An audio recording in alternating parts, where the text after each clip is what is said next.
स्फटिकेश्वर महादेव की, दशावतार भगवान की, श्री शिव महापुराण की, श्री सदगुरुदेव भगवान की। ओम सहना भवतु सहनौ भुनक्तु सह वीर्यं करवावहै तेजस्विनावधीतमस्तु मा विद्विषावहै। ओम शांति शांति शांति। अखंडमंडलाकारं व्याप्तं येन चराचरं तत्पदं दर्शितं येन तस्मै श्री गुरवे नमः। अज्ञानतिमिरान्धस्य ज्ञानाञ्जनशलाकया चक्षुरुन्मीलितं येन तस्मै श्री गुरवे नमः। गुरुर्ब्रह्मा गुरुर्विष्णु गुरुर्देवो महेश्वर गुरुर्साक्षात् परं ब्रह्म तस्मै श्री गुरवे नमः। त्वमेव माता च पिता त्वमेव त्वमेव बन्धुश्च सखा त्वमेव त्वमेव विद्या द्रविणं त्वमेव त्वमेव सर्वं मम देव देव। गजाननं भूतगणाधिसेवितं कपितजम्बूफलचारुभक्षणम् उमासुतं शोकविनाशकारकं नमामि विघ्नेश्वरपादपङ्कजम्। नारायणं नमस्कृत्य नरं चैव नरोत्तमं देवीं सरस्वतीं व्यासं ततो जयमुदीरये।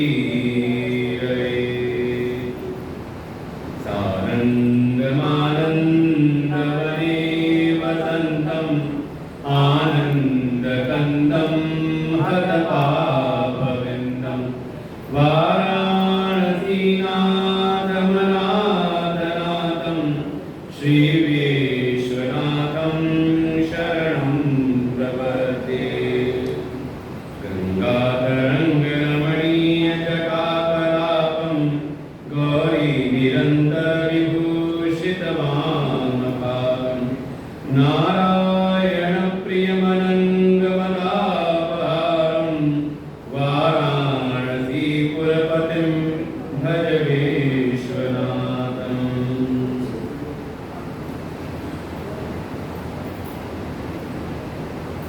आनंद कंदानंद श्री परशुराम भगवान जी के चरणों में कोशा नमन। समस्त दशावतार एवं अन्य समस्त देवी देवताओं के चरणों में कोशा नमन। परमात्मा के अभिन्न स्वरूप प्रातः स्मरणीय परम श्रद्धेय परम वंदनीय अनंत श्री भूषी सदगुरुदेव भगवान के चरणों में कोशा नमन। मंदिर के आदरणीय आचार्यगण, सौपद समस्त भगवत भक्त, श्रद्धा भक्ति स्वरूपी मातृशक्ति, भगवान शिव जो साक्षात कल्याण स्वरूप है, सारे जगत के अधिष्ठात्र पंचकृत्य परमेश्वर, पांच कार्यों को करने वाले, सृष्टि की उत्पत्ति, स्थिति, प्रलय और साथ ही जीवों का तिरोभाव और जीवों पर मोक्ष रूपी अनुग्रह, ये पांचों कार्यों के अधिष्ठाता भगवान शिव। जो कोई उनकी शरण में आए, उनके द्वारा स्थापित वैदिक मार्ग का अनुसरण करे, क्रमशः वो अपने जीवन में धर्म पूर्वक अर्थ काम का संचय करते हुए क्रमशः वो मोक्ष की प्राप्ति करके अपने इस मनुष्य जीवन को सार्थक कर लेता है। और ये मनुष्य जीवन की सार्थकता भी यही है कि जो हम जन्म जन्मांतर से अनेकों योनियों 84 लाख योनियों को पार करते करते ये जो हमें मनुष्य का जीवन प्राप्त हुआ है, अब ऐसा हम इस जीवन में कार्य कर चले कि दोबारा हमें शरीर न लेना पड़े, हमारा जन्म ऐसा सार्थक हो कि दोबारा जन्म न हो, मृत्यु ऐसी हो कि दोबारा मरण न हो। तब तो समझे कि आपने जीवन में कुछ किया है। और केवल अगर अर्थ काम के संचय को ही हम अगर पुरुषार्थ समझ लें तो इतना कार्य तो अन्य जीवों में भी भली प्रकार से होता है। आप पशु पक्षियों को देखें, वो भी प्रजनन करते हैं, वो भी अपना परिवार चलाते हैं और अपने बच्चों को वो भी खाना कमाना सिखा ही देते हैं। यहाँ तक कि जो स्थावर वृक्ष हैं वो भी अपने जड़ मूलों से खाद जल इत्यादि को सींच करके का पत्ते पत्ते को वो सींच देते हैं। तो इतना ही अगर किसी ने कार्य किया और समझा कि हमारा जीवन धन्य हुआ तो कहा अभी ठीक प्रकार से उसका विवेक जगा नहीं। तर्वोह जीवंती जीवंती में पक्षिणा, इतना कार्य तो पशु पक्षी वृक्ष आदि ही कर ले रहे हैं।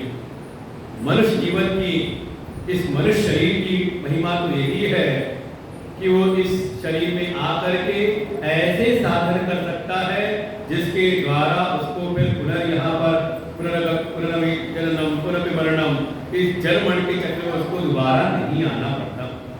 इसी को कहा भव सागर में नहीं आना पड़ता, उसका इस संसार रूपी समुद्र में का उसका कभी भी संसरण नहीं होता। इसके लिए ही शिव महापुराण में भगवान शिव के चरित्रों का वर्णन है कि हम शिव के चरित्रों का अनुकरण करते हुए उनका ध्यान, उनकी सेवा, उनका पूजन करते हुए अपने अंतःकरण को हम ऐसा शुद्ध करें, निर्मल करें, एकाग्र करें जिससे कि हमारी भी स्थिति शिव तत्व में हो जाए। अपने उस वास्तविक शिव स्वरूप में हम स्थित होकर के और अपना जीवन व्यवहार करते हुए हम इस जीवन से मुक्त हो जाएं। इन शिव चरित्रों में भगवान के अवतारों का वर्णन, और देखें भगवान को अगर प्रसन्न करना है, भगवान को अगर प्राप्त करना है तो रास्ता एकमात्र है धर्म का। धर्म पूर्वक ही जीवन जी करके, वो भले आप फिल्मों में जो दिखा दिया जाता है कि हाँ कोई बहुत अधर्मी है और बड़ा फल फूल रहा है, वो फिल्मों में ही अच्छा लगता है। वास्तविकता ऐसी है नहीं। हम कई बार कई विषयों पर ऐसा विचार कर चुके हैं कि बाहर के जो संसाधन हैं केवल ये सुविधा दे सकते हैं, लेकिन मन का जो सुख और मन का जो दुख है वो केवल और केवल निर्धारित होता है धर्म के द्वारा। जीवन में अगर पुण्य की कमाई है, धर्म पूर्वक जीवन है, तो शायद हो सकता है सीधा संपन्न जीवन न भी हो, तब भी मन सुखी और शांत रहता है। और वही अगर जीवन में पुण्य की कमाई ना हो तो चाहे कितने भी संसाधन हम प्राप्त कर लें, अर्जित कर लें, लेकिन जीवन में सुख नहीं प्राप्त होता। और भली प्रकार से इसको हम अपने इस पूरे समाज को अगर विचार करें तो दिखाई भी देता है। परमात्मा की प्राप्ति का उपाय है धर्म, और वो धर्म के ही स्वरूप भगवान शिव का जो मंदिर है, भगवान शिव तो विराजमान है शिवालय में। और देखें अगर विधान पूर्वक अगर शिव जी का स्थापना की जाए तो आप देखें कुछ निश्चित चीजें आपको लक्षण दिखाई देंगे शिवालय में।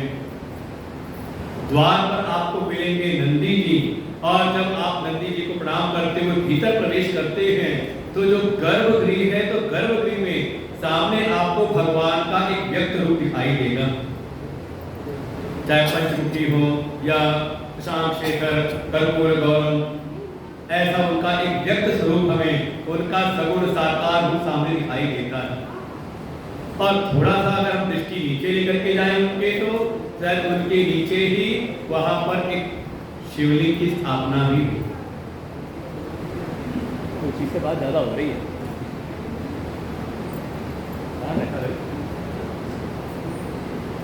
द्वार पर नंदी जी विराजमान है। नंदी जी को प्रणाम करके जब भीतर गए तो भगवान का सगुण साकार रूप के दर्शन पहले होते हैं, और फिर जब ध्यान जाता है तो हम भगवान के, और कई बार आप मंदिरों को देखें तो जो शिवलिंग होता है बिल्कुल धरती के ऊपर नहीं रखा होता। कई शिवालयों में आप देखें ज्योतिर्लिंगों में वो थोड़ा नीचे होता है, या आप सामान से जब सामने देखेंगे तो आपको शिवलिंग दिखेगा भी नहीं। जब भीतर गर्भ के प्रवेश करते हैं तो नीचे नजर जाती है कि हाँ यहाँ पर एक क्रम बनाया है। वास्तव में जीवन का जो परम साध्य है वो है, जैसे प्रारंभ में प्रश्न उठाया था, याद है कि दूसरे की कथा में, कि प्रयागराज में 6 कुल के श्रेष्ठ ऋषि एकत्र हुए थे और उनमें यही विचार प्रारंभ हुआ था कि इस मनुष्य जीवन का परम साध्य क्या, इस सारे जगत में सबसे श्रेष्ठ वस्तु क्या है जिसको प्राप्त करने के बाद कुछ और प्राप्त करने योग्य नहीं रहता। तो वहां पर वर्णन आया था भगवान के शिवलिंग की उत्पत्ति की कथा, और ऐसे शिवलिंग का जो स्वरूप है जिसका ना तो आदि है और ना ही उसका अंत है। ऐसे अनादि अनंत आदि और अंत से रहित जो तत्व है वही जीवन का परम प्राप्तव्य है, वही जीवन का परम साध्य है, और उन्हीं का स्वरूप है भगवान का वो निराकार रूप शिवलिंग का जो है, उनके निष्कल स्वरूप का ही वो प्रतीक है। प्राप्ति तो उसी की करनी, उसको प्राप्त करना, उसको अनुभव करना है, लेकिन होगा कैसे? कहा जो निर्गुण निराकार है, जो अव्यक्त स्वरूप है, जो अनादि अनंत है, सीधे उसका साक्षात्कार नहीं होता। पहले हम उन्हीं परमात्मा के सगुण साकार की सेवा करते हुए अपने अंतःकरण को हम शुद्ध करें। इसीलिए सामने दिखाई देता है भगवान का सगुण साकार स्वरूप। और सेवा कैसी हो? तो कहा धर्म से युक्त जीवन हो। देखो, जीवन में धर्म की स्थापना हो और फिर आप सगुण साकार की उपासना करें।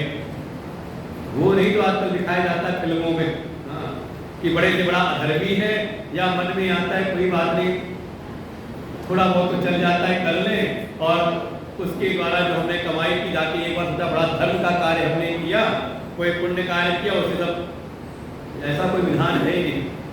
अपने जीवन में धर्म की प्रतिष्ठा हो, जीवन धर्ममय हो और सगुण साकार की कोई उपासना करे, अपने जीवन में कर्तव्य पालन हो, इसी का नाम है धर्म। धर्म पूर्वक कर्तव्य का पालन करें और भगवान की उपासना करें। इससे हमारा चित्त शुद्ध, निर्मल और एकाग्र होता है, और फिर भगवान के अनादि अनंत स्वरूप का हमें साक्षात्कार होता है। जो भगवान का निष्कल स्वरूप है उसकी प्राप्ति नहीं होती। बहुत ध्यान देने वाली चीज है, इधर ध्यान रखो, उधर ध्यान मत दे जाओ। इसलिए कह रहे हैं बहुत एकाग्रता चाहिए। ये शिव पुराण जो ग्रंथ है बहुत, इसलिए देखिए ज्यादा समाज बहुत कभी शिव पुराण की कथा सुनाने वाले बिरले मिलेंगे और सुनने वाले भी। ये शिव की कथा अर्थात शिव तत्व की, अपने आत्म स्वरूप की कथा है, जिसके लिए एकाग्रता परम अनिवार्य है। लक्ष्य है अपने उस अनादि अनंत स्वरूप को जानना। अंतःकरण की शुद्धि, एकाग्रता परम अनिवार्य है। इसलिए बहुत सारे जो साधन बताए गए हैं, योग, धर्म, उपासना, ये सब हमें यहीं तक लेकर के आते हैं कि हमारा अंतःकरण शुद्ध हो जाए और परमात्मा का जो निष्कल स्वरूप है, निर्विशेष स्वरूप है, उनका जो निर्गुण निराकार स्वरूप है, उसका हमें अनुभव हो। देखो, भगवान के दो स्वरूप बताए गए शिव पुराण में, एक उनका निष्कल रूप स्वरूप और एक उनका सकल स्वरूप। आप सामान्य भाषा में उसे कहते हो, निष्कल को कहते हैं निर्गुण निराकार अव्यक्त स्वरूप, नित्य उपाधिक, उपाधियों से रहित, और सकल को कहते हैं सगुण साकार। जो भगवान का सगुण साकार रूप है उसकी प्राप्ति अप्राप्ति की बात होती है कि अगर आपकी श्रद्धा से आप भक्ति करें तो भगवान के सगुण साकार के आपको दर्शन साक्षात होते हैं। उनकी प्राप्ति होती है, उनकी कृपा से आपके जीवन में अर्थ, काम, धर्म की सिद्धि होते हुए आप मोक्ष के पात्र बनते हैं। लेकिन जो भगवान का निष्कल स्वरूप है, उनका दर्शन इन चक्षुओं से, इन इंद्रियों से नहीं होता, उसका तो सीधे सीधे अपने आप स्वरूप में ही अनुभव होता है। यही निश्चित प्रयोजन है शिव महापुराण का। शिव पुराण की जो कथाएं हैं, भगवान के रूप स्वरूप का वर्णन करते हुए, उनकी पूजा उपासना सब विधियों का वर्णन करते हुए, साधक को तैयार करते हुए उसके उस शिव स्वरूप का अनुभव कराती है। इसलिए भगवान के अवतारों का वर्णन किया है, उनके अवतार चरित्रों की लीलाओं का वर्णन किया है, और तो और उनके दिव्य तीर्थों का भी वर्णन किया। जैसे हमने भगवान के अवतारों का वर्णन सुना, कल बहुत सारे अवतार थे, मुझे याद है कि भूल गए। मुख्य उनके 5 अवतार थे जो उनके 5 मुख के प्रतीक हैं। नाम याद है किसी को? हाँ, देखो माता जी आगे बैठी हुई, मतलब अच्छी श्रोता है। कहते कक्षा में अच्छे स्टूडेंट होते तो आगे बैठ के उनको याद भी रहता है कल क्या सुनाया था। सत्योजात, वामदेव, तत्पुरुष। तत्पुरुष जैसे भगवान की गायत्री प्रकट हुई, ओम तत्पुरुषाय विद्महे महादेवाय धीमहि तन्नो रुद्रः प्रचोदयात्। फिर अघोर और ईशान, ये 5 प्रमुख अवतार हुए 5 कल्पों में, और यही भगवान की 5 मूर्ति हुए, 5 मुख हुए। इसके बाद अनेकों अनेकों उनके 11 रुद्र प्रकट हुए, अर्धनारीश्वर भगवान के अवतार हुए, भगवान की अष्टमूर्तियां प्रकट हुई, और इसी क्रम में करते करते द्वापर युग में 28 द्वापर में 28 रूप प्रकट हुए। बहुत लंबी करना है उनकी। उसी में एक शरभ अवतार हुए निश्चित प्रयोजन पर, और 2 कथाएं हमने मुख्य रूप से सुनी। एक तो दुर्वासा ऋषि, भगवान के ही अवतार हैं जिन्होंने ब्रह्म तेज का विस्तार किया, और दूसरे हनुमान जी जिन्होंने भक्ति का प्रचार किया। स्वयं भक्ति में रत रहते हुए हम सबके सन्मुख एक आदर्श प्रकट किया। तो सुंदर कांड पढ़े, देखे हनुमान जी का क्या सुंदर चरित्र उसमें है। प्रारंभ होता है किष्किंधा कांड में, और वहां से उनका सुंदर कांड में लगभग 30 दोहे तक मुख्य रूप से हनुमत चरित्र का ही वर्णन है। कोई साधक जब साधना के मार्ग में चले, निश्चित साध्य को प्राप्त करना चाहे, तो भगवान की आत्मिक शांति रूपी परम साध्य को प्राप्त करने के लिए कौन कौन से साधन करने पड़ते हैं, मार्ग में कौन कौन सी बाधाएं आती हैं, कैसे कैसे उन बाधाओं को प्राप्त करना है, ये सारा चरित्र भगवान शिव के एकादश रुद्र के जो स्वरूप है हनुमान जी, उनके चरित्र से प्रकट होता है। पिपलाद भगवान के अवतार हुए, ऐसे ही उनके असंख्य। इधर सूर्य स्नान उधर नंदीश्वर जी कहते हैं कि भगवान शिव के अवतारों की कोई गणना नहीं, बल्कि आप अगर दृष्टि प्राप्त हो जाए, शिवत्व की अगर आपको अनुभूति हो जाए, तो आपको कण कण में भगवान शिव के दर्शन होते हैं। ऐसे भगवान के अवतारों में ही वर्णन किया कि किसी न किसी एक निश्चित समय पर, निश्चित प्रदेश में भगवान की कोई विशेष शक्ति प्रकट हुई, और भगवान ने वहां उपस्थित होकर के धर्म की रक्षा की। धर्मज्ञ, जो धर्म का पालन करने वाले जो सज्जन महापुरुष थे, उनकी रक्षा की, और जो दुष्ट थे उनका संहार किया। एक बात तो तय है, भगवान धर्म के द्वारा ही प्राप्त होते हैं, और स्वयं भगवान ही धर्म के रक्षक भी हैं। इसलिए जीवन में अगर धर्म का पालन करना है तो भगवान का अनुग्रह प्राप्त करना पड़ता है। उनकी कृपा से हमारे जीवन में धर्म की स्थापना होती है, और भगवान स्वयं धर्म की रक्षा करते हैं। लेकिन किस प्रकार से धर्म की रक्षा? क्योंकि आज के समय सबसे ज्यादा जो विभ्रम फैलाया गया वो धर्म के विषय में है। वास्तव में धर्म है क्या, धर्म के लक्षण क्या है? तो अब देखिए, धर्म के जो लक्षण है भगवान भी आते हैं तो उन्हीं की रक्षा करने के लिए। धर्म की पहली अगर हम पहचान जानना चाहें तो वो है ज्ञान की रक्षा। कम से कम हमारे भीतर ज्ञान हो तो और ज्ञान टिका रहे। प्रतिकूल से प्रतिकूल परिस्थिति में भी हमें सद ज्ञान हमारे भीतर टिका रहे, ज्ञान की रक्षा होती रहे, तभी तो हम धर्म पर चलेंगे। और अगर हमें भीतर ज्ञान ही ना हो तो देखो व्यष्टि स्तर पर, अपने स्तर पर भगवान कृपा करें तो भीतर ज्ञान की रक्षा होती है, और ऐसे ही समाज में ज्ञान की रक्षा होती रहे तो भगवान अवतार लेकर के ब्राह्मणों की और संतों की रक्षा करते हैं। विप्र धेनु सुर संत हित लीन मनुज अवतार। देखो ये 4 चीजों की रक्षा के लिए आते हैं, विप्र धेनु सुर संत। तो पहले हैं विप्र और आखिरी चौथे हैं संत, क्योंकि ब्राह्मण और संत ही वास्तव में वैदिक ज्ञान के ये आधार है। जो ब्राह्मण है वो वेद का जो कर्म कांड है उसका प्रचार करते हैं, पहले स्वयं अपने जीवन उसको प्राप्त करके उसको बचा करके फिर समाज में उसका प्रचार करते हैं। तो ब्राह्मणों की रक्षा के द्वारा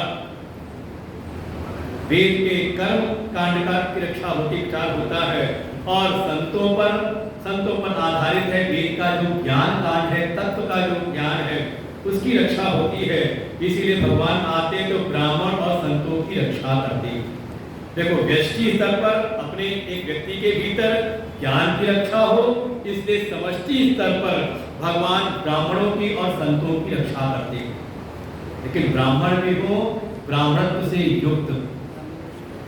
हाँ, ब्राह्मण का मतलब नहीं कि केवल ब्राह्मण कुल में जन्म ले लिया हो तो ब्राह्मण, कम से कम अपने धर्म का ज्ञान हो, धर्म पर चलने के भीतर एक निष्ठा हो, प्रतिकूल से प्रतिकूल परिस्थिति में धर्म का त्याग ना करें।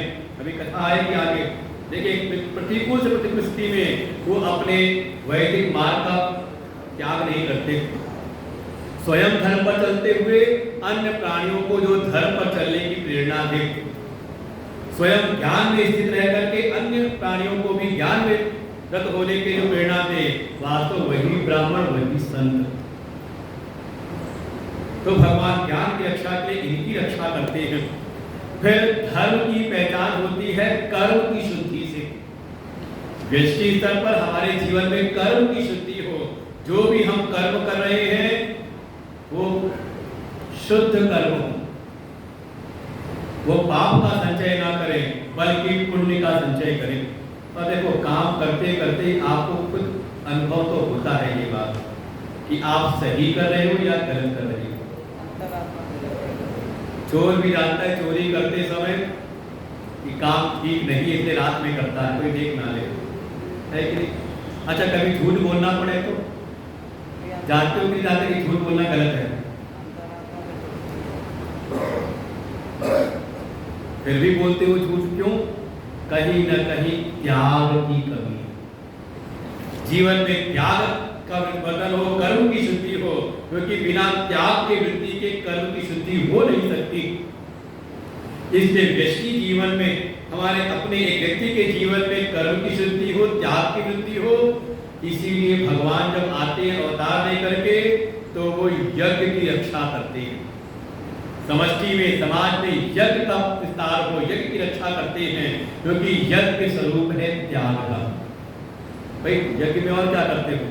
आपने परिश्रम से कुछ द्रव्य एकत्र किया और उसी द्रव्य को आप जो अदृश्य देवता हैं उनको आप अर्पित करते हो, यही तो है। तो मुख्य है यज्ञ में त्याग की भावना। तो समाज में यज्ञ की रक्षा करते हो, इसीलिए देवताओं की रक्षा कैसे होगी? देवताओं को भोग प्राप्त होता है यज्ञ के द्वारा। ये अग्निदेव भी हमारे द्वारा समर्पित की गई आहुति को जिन जिन देवताओं का आप नाम लेके आहुति देते हो उन तक लेकर के जाते हैं, पहुंचाते हैं। ये सारा काम अग्नि देवता का है। अग्निदेवा नाम का समझ लो, अग्निदेव जो है वो देवताओं के मुख है। तो त्याग की वृद्धि हो, कर्म की शुद्धि हो, इसलिए पर भगवान आकर के यज्ञ की रक्षा करते हैं। फिर इस जीवन में जीवन अच्छा चले, इसके लिए एक चीज की आवश्यकता और भी है, भावनाओं की रक्षा, हृदय के भीतर प्रेम की रक्षा हो। अब देखो भौतिक दृष्टि से देखो आप तो सामने जो बैठे हैं या जो भी हमारे सामने हैं वो पंच महाभूत के शरीर है कि नहीं? क्या हुआ? केवल सब धातुओं के पिंड तो हो, अस्थि मेद मज्जा रक्त स्नायु इत्यादि क्या हुआ? पिंड मात्र तो हो, मांस का एक पिंड तो ही हो। अगर दृष्टि से देखें, एक भौतिक दृष्टि से देखें, सब के सब केवल एक मांस के पिंड है, पंचभूत के बने हुए शरीर है। लेकिन भीतर जब आ गई हमारे भावना आ गई, भाव दृष्टि आ गई तो हमें दिखाई देता ये मेरी माँ है, ये मेरी बहन है, ये मेरे पति है, ये मेरे पिता है, ये मेरा पुत्र है कि नहीं? अब ये भाव की दृष्टि सब में नहीं, पशु में नहीं होती, कुछ समय तक के लिए रहती है, उसके बाद सब विस्मृत हो जाती है। और आप देखो अन्य केवल ये पारिवारिक जो संरचनाएं हैं अगर कहीं सुदृढ़ है तो वो केवल और केवल अपने सनातन धर्म में, बाकी वैदिक सनातन धर्म के अंदर हाँ अब धीरे धीरे हमारे देखा देखी होने लगा है, बाकी उनके यहाँ नहीं है। इसीलिए उनके यहाँ कहाँ किसी रिश्ता हो जाए तो पता नहीं क्या है, वो भावना की दृष्टि प्रगाढ़ नहीं। इसलिए हमारे भीतर एक दृष्टि स्तर पर हमारे भीतर भावनाओं की रक्षा हो, प्रेम की रक्षा हो। इसलिए भगवान जब आते धाम पर अवतार लेते हैं तो गौ की रक्षा करते हैं। देखो गौ बिल्कुल, अगर आपने गौ सेवा की है, बस गौ सेवा गौ पालन किया और देसी गाय, विदेशी गायों का नहीं, देसी गाय की अगर आपने सेवा की है तो आपको अनुभव होगा कि गौ के भीतर कितना एक अपनापन होता है। और ये तो हम लोग का साक्षात अनुभव है। कोरोना टाइम पर मैं कई बार आश्रम में आता बताता हूँ, हमारे यहाँ गाय है, उस समय तो बच्चियाँ ही थी वो, हाँ उसके बच्चा वो ब्याई नहीं थी, वही बच्चा नहीं हुआ था। लेकिन कोरोना टाइम में एक महात्मा आए थे कुंभ से, हमारे साथी आए थे और आए तो कुछ बीमार हुए और जब लखनऊ कहीं और गए तो वहाँ कोरोना से पीड़ित होकर उनका शरीर था। लेकिन हमारे साथ ही रहे 3-4 दिन और हमारे आश्रम में किसी कुछ नहीं हुआ। लेकिन एक गाय की वही जिसका बता रहा हूँ बीमार हो गई और सारे लक्षण, डॉक्टर भी आए तो देखता सारे लक्षण गाय के वही, लूज मोशन हो रहे हैं, बुखार, एक बार तो 8-9 दिन तक बोतल चढ़ती रही गाय को, दवाइयाँ दी जा रही हैं। डॉक्टर ने एक बार तो कह दिया कि अब पता नहीं बचे ना बचे, लेकिन बाद में बच ही गई। सारा जैसे कहते हैं कि जो स्वामी के जो भी पत्तियां हैं ये गाय अपने ऊपर ले लेती है, इतनी भावना गाय में होती। इसीलिए गाय के दूध में और भैंस के दूध में अंतर होता है कि नहीं? पता है कि नहीं? हमारे स्वामी विवेकानंद जी जब गए कभी विदेश में, उनसे किसी ने पूछा वहां पर किसी पत्रकार ने कि सबसे अच्छा गाय किस पशु का होता है, तो उन्होंने वहां जवाब दिया भैंस का।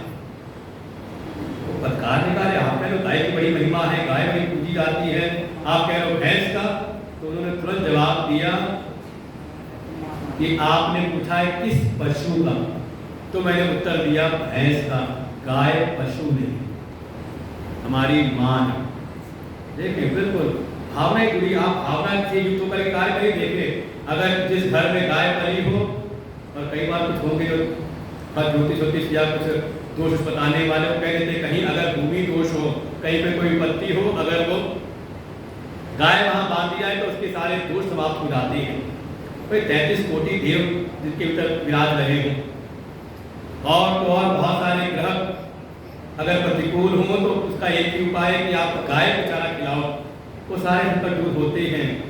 गाय एक प्रकार से प्रतीक है भावनाओं की,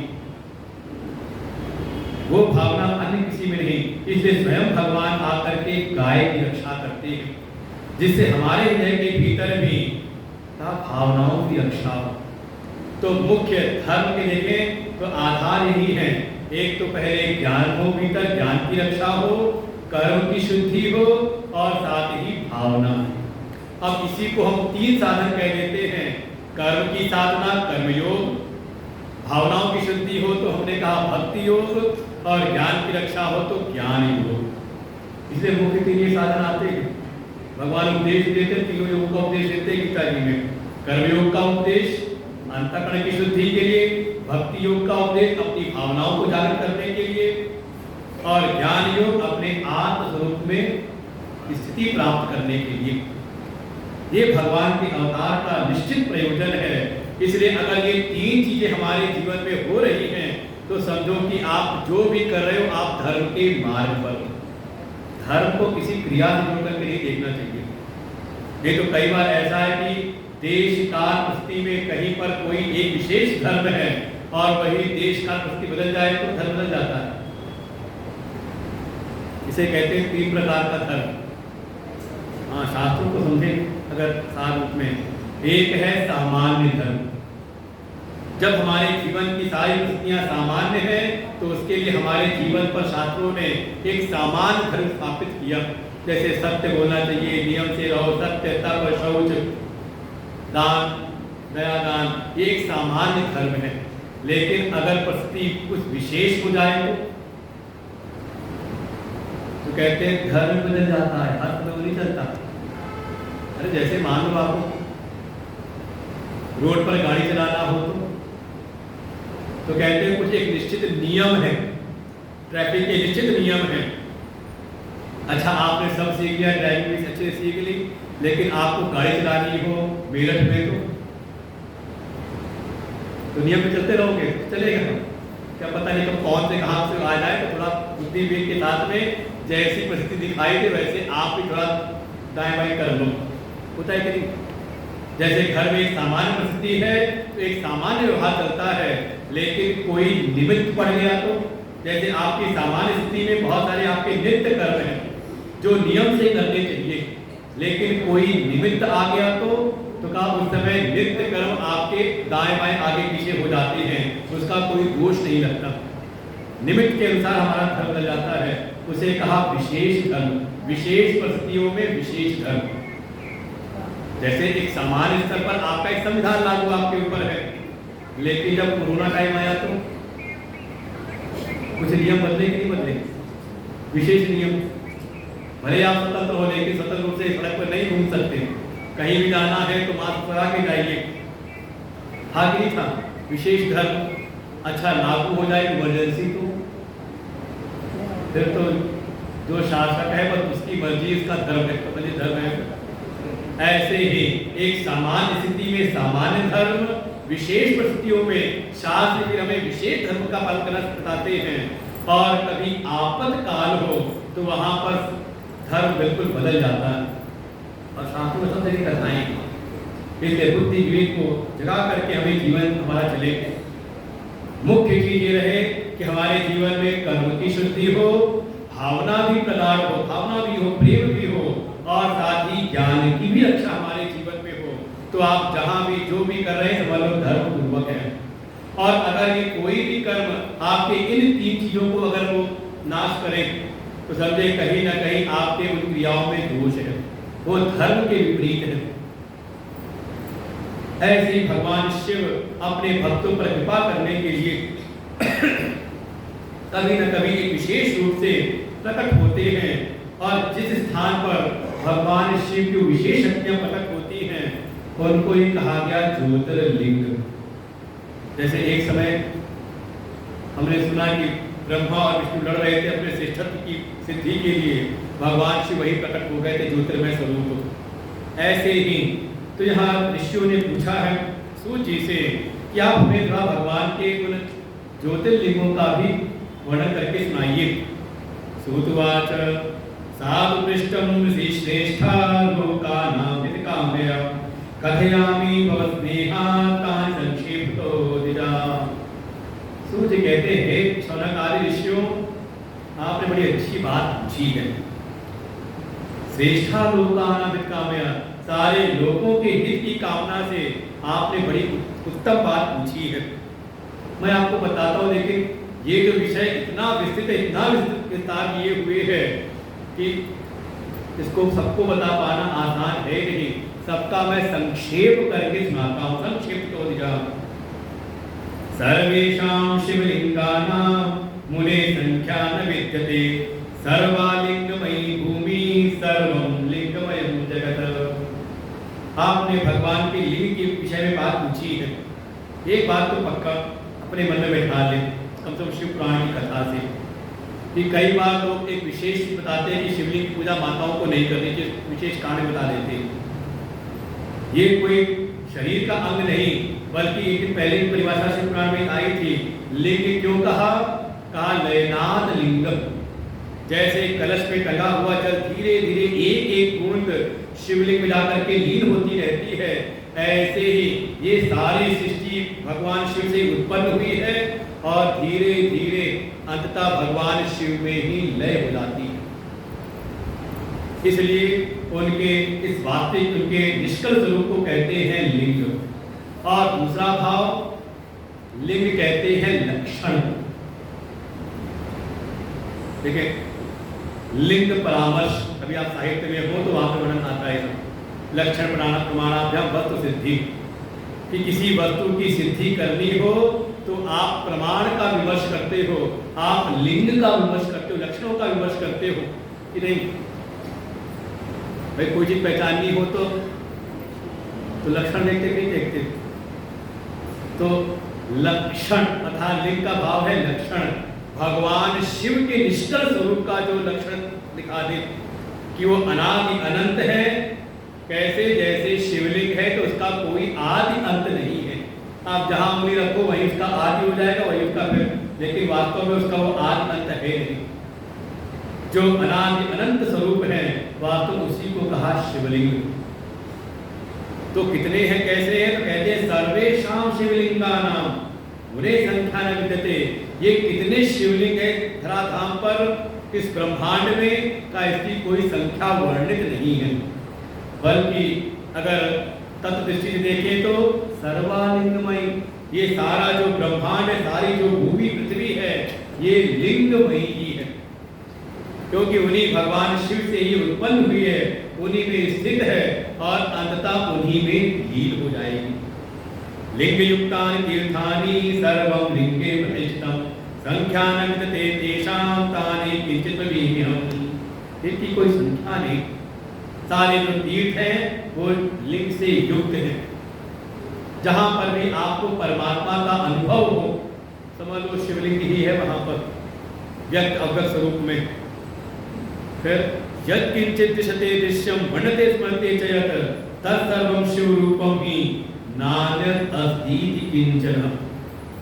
हमारे उपनिषदों के वाक्य है, यत् किंचित् दृश्यते दृश्यम, आपको जो कुछ भी दृश्य दिखाई दे रहा है, वर्णते स्मरते च यत्, जो भी आप स्मरण कर रहे हैं, जो भी आपके स्मरण का स्मृति का विषय बन रहा है, और जो कुछ भी आप वर्णन कर रहे हैं, ये समझ लें तत्सर्वं शिव रूपम, वो सब का सब शिव रूप ही है। शिव से अतिरिक्त संसार में कुछ है ही नहीं। अगर आप तत्व दृष्टि से विचार करें तो जैसे किसी कुम्हार के दरवाजे पर बहुत सारे बर्तन रखे हुए, घड़ा, सुराही, कुल्हड़, दिया, हाथी, घोड़े, बहुत चीजें आकृतियां बनी हुई हैं, तो हमें तो दिखाई देता वहां पर आकृतियां रखी हुई हैं, लेकिन कुम्हार की दृष्टि से देखें तो सब क्या है, केवल मिट्टी मात्र तो है। क्योंकि मिट्टी ही उसका उपादान कारण है, मिट्टी से वो उत्पन्न हुए हैं, मिट्टी में स्थित है, और कोई आकर के तोड़ दे तो वो मिट्टी में ही लीन हो जाती है। तो वस्तु की दृष्टि से, तत्व की दृष्टि से सब मिट्टी मात्र है, लेकिन कोई नाम रूप देखे तो नाम रूप से उसको अलग अलग आकृतियां दिखती हैं। ऐसे जगत की ये जो कुछ भी है, यहाँ ना कुछ जड़ है ना चेतन है, सब समझ लें शिव रूप ही है सब। आप सब शिव समान ही हो, शिव स्वरूप ही हो। यहाँ ना कोई अच्छा ना कोई बुरा, क्योंकि सब उन्हीं में स्थित है, उन्हीं से उत्पन्न है और उन्हीं में लय हो जाएगा। ये सब के सब शिव स्वरूप ही है। नहीं समझ में आया? कभी सपना अपना देखा कि नहीं देखा? सपना किससे उत्पन्न हुआ? सपने में क्या क्या देखा आपने? कुछ इस दुनिया से कुछ कम दिखाई देता है। इस दुनिया में जो आप देखते हो वही सब सपने में दिखाई देता है। कहाँ? अपने भीतर ही, जहां ये सब हो नहीं सकता, लेकिन अपने भीतर ही हमारा मन ही अनेकों रूपों में प्रकट हो जाता है। वहां पे भूख प्यास भी लगती है, दौड़ते भागते भी हैं, अपने कार्य भी करते हैं। वहाँ अपने शत्रु हैं, अपने मित्र हैं, भाई बंधु, वहाँ ये सारा प्रपंच दिखाई देता है। तो सब किससे उत्पन्न हुआ? कहा मेरे मन से, मेरा मन ही सब रूपों बन गया। तो वहाँ जो कोई भी है, जो कुछ भी है, सब क्या है? मैं ही तो हूँ वहाँ पर। सपने में जो कुछ भी बन रहा है सब मैं ही तो बन रहा हूँ ना, मुझ में ही स्थित है। और जैसे ही मैं जग गया तो कहाँ गया सपना? कहा मुझ में ही हो गया। तो सपने में जो कुछ भी आप देख रहे हो तो सब आपका मन है, आप ही बने हुए हो। ऐसे ये सारा ये जगत का ही जगत है।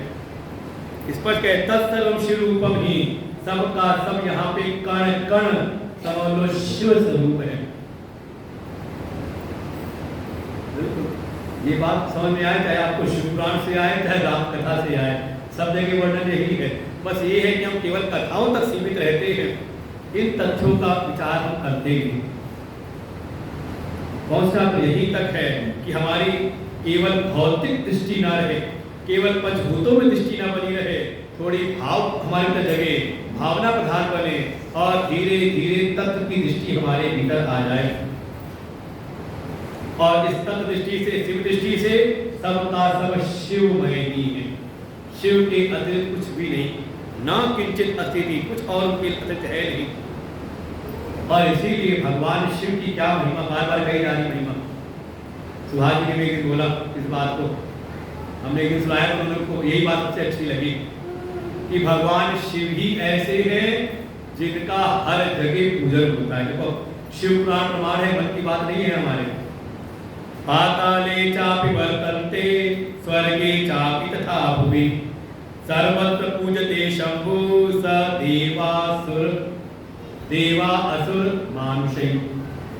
देखो अभी शिव पुराण का वाक्य है, हमारे मन की बात नहीं कि आप कहोगे महाराज जी ने अपने मन से सुना दी शिव जी की बात। ये शिव ही एकमात्र ऐसे हैं कि वो पाताल में भी स्थापित हैं, स्वर्ग में भी स्थापित हैं और यहाँ पर पृथ्वी पर भी भू भुव सब सारे लोकों में उनकी स्थापना है। क्योंकि ये भगवान शिव ही, भगवान शंभु ही ऐसे एकमात्र देव हैं जो सर्वत्र पूजे जाते हैं और सबके द्वारा पूजे जाते हैं। चाहे देवता हो वे भी उनको पूजते हैं, असुर हो तो रावण है, बाणासुर है, सब तो पूज रहे थे। और त्रिपुरासुर जो थे, तीनों असुर, तीनों भाई, वो भी पूजते थे भगवान शिव को सब जगह। और मनुष्यों के द्वारा तो पूजित हैं ही। ऐसे भगवान शिव हैं। यत्र यत्र यदा शंभु भक्त्या भक्तैः च संस्कृतः तत्र तत्रावतीर्याथ कार्यं कृत्वा ततस्तदा। और यत्र यत्र जब जब जहाँ जहाँ किसी भक्त ने भगवान शिव की भक्ति की, शंभुर भक्त्या भक्तैः च संस्कृतः, कोई शिव का भक्त भक्ति से युक्त होकर के भक्ति पूर्वक भगवान शिव की जिसने भी भक्ति की, उनका पूजन अर्चन किया, तत्र तत्र वहाँ वहाँ भगवान शिव ने अवतार लिया। वहाँ पे अवतरित होकर के जो भी भक्त के मन की इच्छाएं थी उन इच्छाओं को पूर्ण किया और भक्त की इच्छा से ही भगवान वहीं पर स्थापित हो गए। इस्ततः वहीं पर स्थित हुए, वही सब हो गए भगवान के शिवलिंग। लोकानां उत्कारार्थं स्वलिंगं चापकल्पयत तल्लिंगं पूजयित्वा तो सिद्धिं समधिगच्छति।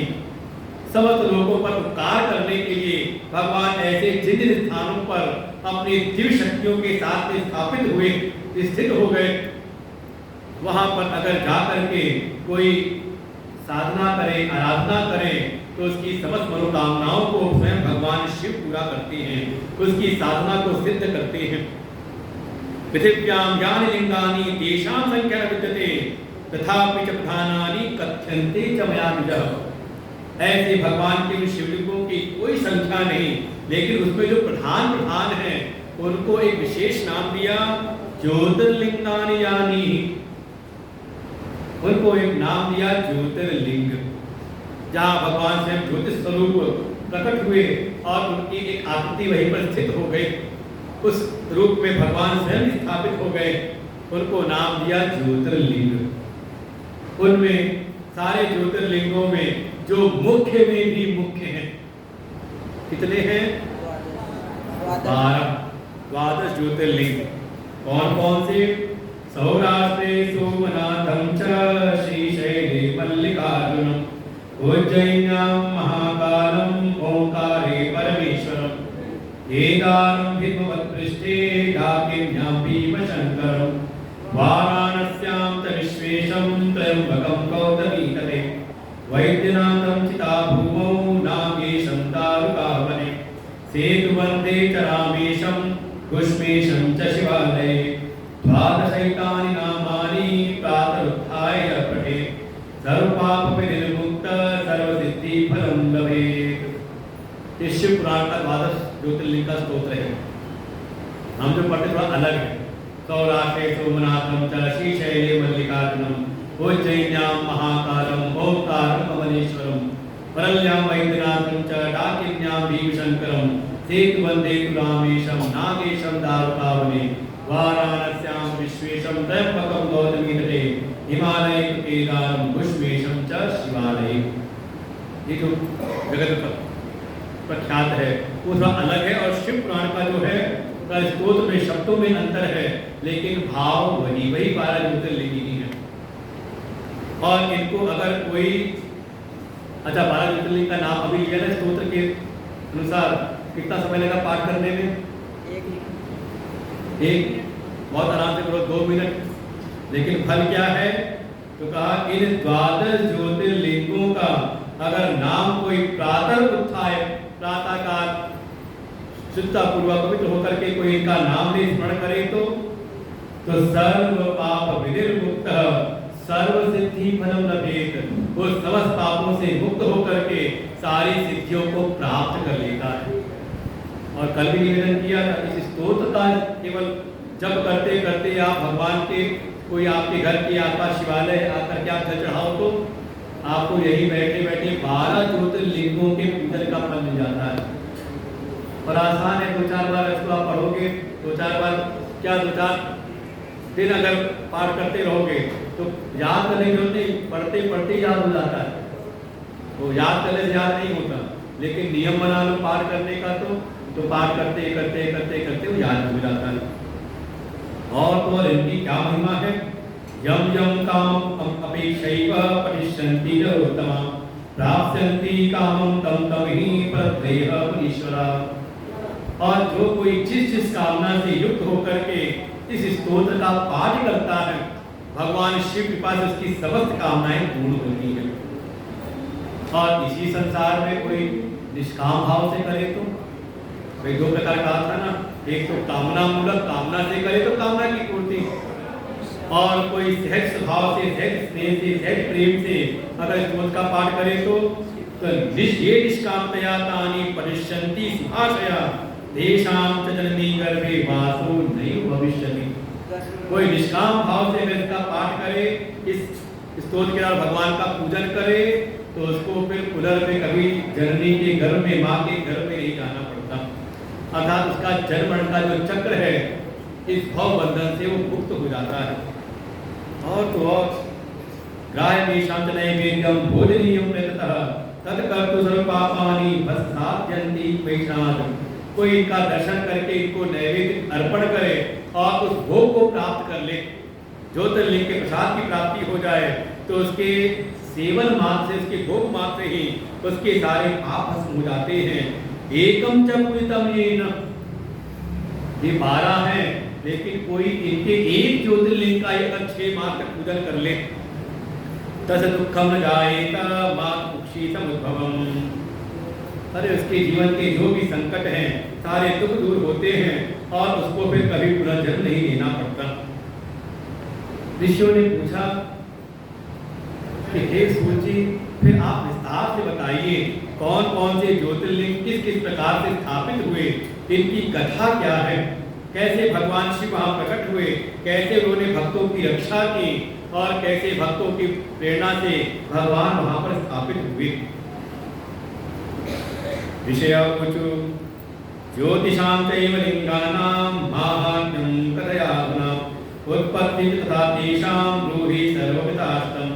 सूतुवाच शृण्वन्त्विप्रा वक्ष्यामि तान् माहात्म्यं जनं तथा संक्षेप्तो यथा बुद्धि सद्गुरोश्च मया श्रुतं।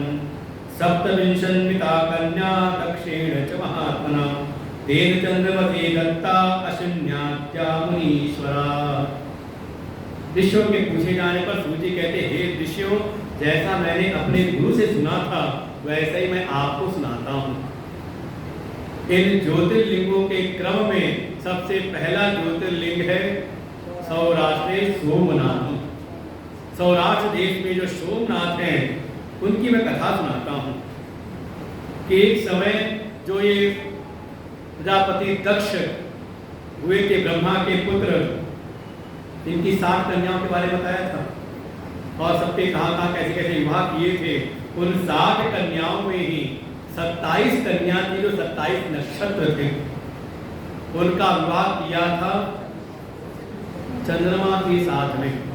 ये 27 नक्षत्र अश्विनी, रोहिणी आदि, ये चंद्रमा की 27 पत्नियां हुई और विधि विधान से विवाह करके थोड़ा समझाया भी था कि सारी पत्नियों को समान रूप से देखना, इनका समान रूप से ध्यान रखना। लेकिन कुछ समय बीता, धीरे धीरे ये जो चंद्रमा है इनका जो विशेष प्रेम है वो रोहिणी के प्रति हो गया। जैसे दशरथ की 3 पत्नियां थी, लेकिन विशेष प्रेम किससे था? कैकेयी से था, इसलिए सदैव उन्हीं की महल ज्यादा उनका समय बीतता था। सर्वस्यापि पत्नीषु रोहिणीनां व्यास्ता यथैका सा प्रिया चासी तथा ज्ञान कदाचन। जितना प्रेम चंद्रमा रोहिणी से करते उतना अन्य किसी के साथ नहीं होता। परिणाम ये हुआ, ये जो 26 और थी पहले, ये सब चली गई बड़ा नाराज होकर के अपने पिता के यहाँ, और पिता के पास जा करके अपना दुख व्यक्त किया कि आपने हमारा एक साथ विवाह तो किया था चंद्रमा के साथ में, लेकिन चंद्रमा समान रूप से हमारा ध्यान नहीं रखते। हम 26 को आपकी उपेक्षा करके रोहिणी से विशेष प्रेम रखते हैं।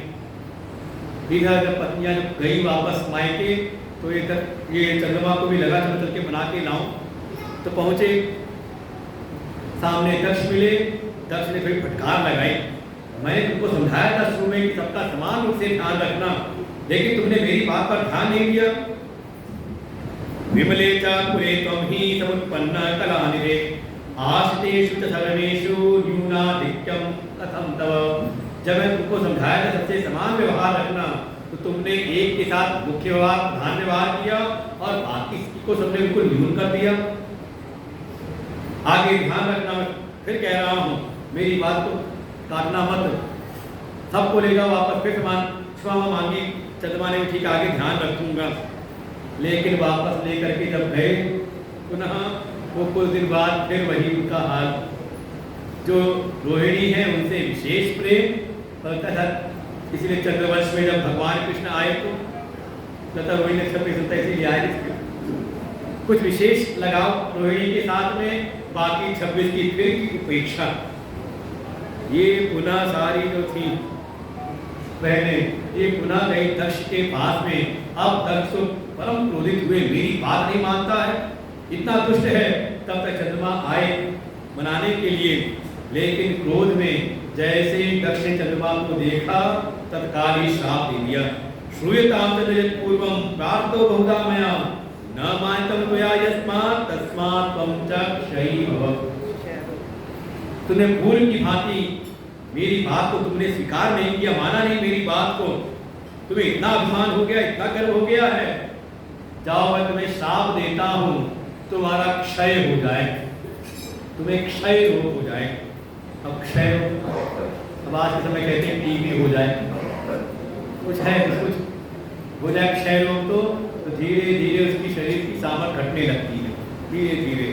और देखते ही देखते चंद्रमा की जो कांति है, चंद्रमा की जो सामर्थ्य है, शक्ति सामर्थ्य, वो धीरे धीरे क्षीण होने लगी। सारे जगत में हाहाकार मच गया।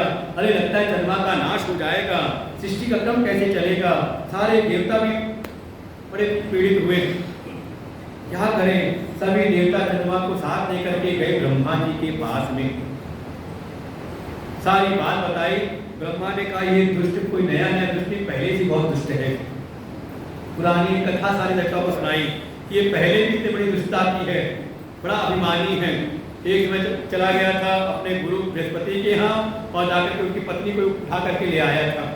कभी देवी भागवत लोग तो वहाँ विस्तार से कथा है। फिर बड़ा मनाने समझाने के बाद अरे इतना हुआ था कि जब देवराज इंद्र आए समझाने के लिए तो चला गया, ये असुरों से मिल गया। सारा वर्णन किया है। चंद्रस्तु सर्वदा दुष्टो दक्ष सत्वानम बृहस्पतेर गृहं गत्वा तारा दुष्टेन वैरता। और जब देवराज के समझाने के लिए तो ये दुष्ट जाकर के दैत्यों से मिल गया था, असुरों से। लगता है कि आज भी चलता दिखाई देता है कई बार। कुछ ऐसे असुर हैं जो चंद्रमा को ही मानते हैं, उन्हीं की पूजा करते हैं। हाँ, सूर्य की पूजा नहीं करते, वो चंद्रमा को देख के अपना सारा काम करते हैं। समझ जाओ। और फिर शुक्राचार्य चढ़ावे पे देवताओं से युद्ध करने लगा। तब बाद इसको समझाया, जब मैंने पूछा के तब इसको समझा और फिर गुरु की पत्नी को इसने वापस किया। आगे ऐसी बहुत सारी घटनाएं बताई। लेकिन अगर वास्तव में इसको अपने इस क्षय रोग को, ये तक से सही इसको साथ दिया है, इसकी दुष्टता को देखते हुए, ये बड़ा अभिमानी है। लेकिन अगर इसको अपने इस क्षय रोग से मुक्त होना है तो उपाय तो यही है, ये भगवान शिव की शरण में जाए। प्रभास के शुभे क्षेत्रे बजे चंद्रतैवतै शिवम आराधये तत्र मृत्युंजय ध्यानतः। ये प्रभास क्षेत्र में जा करके, ये समुद्र के तट पर है प्रभास पाटन, आज के समय भी नाम, और दो नदियों का संगम भी है वहां पर। वहां जा करके मृत्युंजय विधान से, अर्थात महामृत्युंजय विधान से उस मंत्र का अनुष्ठान करते हुए भगवान शिव की आराधना करें। और वहां पर भी भगवान शिव की पार्थिव मूर्ति बना करके उनकी उपासना करें। और ये जो सोम है, चंद्रमा, ये गए वहां प्रभास क्षेत्र में और वहां जाकर के उन्होंने पार्थिव मूर्ति बनाई। आवाह्य तीर्थवर्याणि सरस्वत्यादिकानि च पार्थिवेन तथा पूजा मृत्युंजय विधानतः। वही प्रभास क्षेत्र में सरस्वती नदी उसके किनारे आकर के वहीं पे पार्थिव मिट्टी से भगवान की मूर्ति बनाई। मुझे पार्थिव पूजा का बड़ा विधान है। लेकिन और भी कहा था कि जो महिमा मिलती, जो फल की सिद्धि होती थी सतयुग में रत्न से जड़ित शिवलिंग की पूजन करने से, वही फल मिलता था त्रेता युग में स्वर्ण के शिवलिंग से, और वही फल मिलता था, सिद्ध होता था द्वापर में पारे के, चांदन के पारे के शिवलिंग से। और वही फल की सिद्धि इस कलयुग में अगर भगवान की कोई पार्थिव मूर्ति बना करके उसकी अगर उपासना करें तो उसको वही फल प्राप्त होता है। इन्होंने जा करके भगवान की पार्थिव मूर्ति बनाई और फिर महामृत्युंजय मंत्र से उनकी आराधना उपासना की, मंत्र का जप करते हैं। चंद्रे च प्रतप्तम षण्मासं च निरंतरम मृत्युंजय मंत्रेण पूजितो शतज 10 कोटिमितं मंत्रं समावृत्तश्चीलतम्। और वहीं रह के चंद्रमा ने 6 महीने तक भगवान शिव की आराधना की और 10 करोड़ जप किए। और जैसे ये जप हुए भगवान शिव तो प्रसन्न होकर प्रकट हो गए। मैं बड़ा प्रसन्न हुआ, बताओ परम प्रणीश भद्रम ते, तुम्हारे मन में कौन सी कामना है, क्या वरदान चाहते हो? चंद्रमा ने कहा क्या मांगू, ये काया क्षीण हो रही है, कृपा करो कुछ। यदि प्रसन्नो देवेश किम साध्यम भवेत् मम तथापि मे शरीरस्य क्षयं वारे शंकरम। ये मेरे शरीर को क्षय रोग लगा हुआ है, आप मुझे इस क्षय रोग से मुक्त करिए। भगवान शिव ने कहा तुम हो तो बड़े अभिमानी, तुम्हें दुष्टता तो की है, इसलिए तुम्हारा ये क्षय है ये तो होगा, लेकिन 15 दिनों तक जैसे जैसे तुम्हारा शरीर क्षय होगा तो अगले 15 दिन वैसे तुम्हें वृद्धि को प्राप्त होते रहोगे, जिससे कि तुम्हारा ये तुम्हें याद रहे, तुम्हारा अभिमान न बढ़े।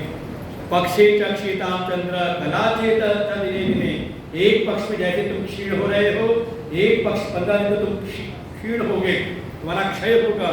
और पुनश्च व्रताम पक्षे सा कलाच निरंतरम, और अगले पक्ष में 15 दिन धीरे धीरे तुम्हारी कलाएं बढ़ेंगी।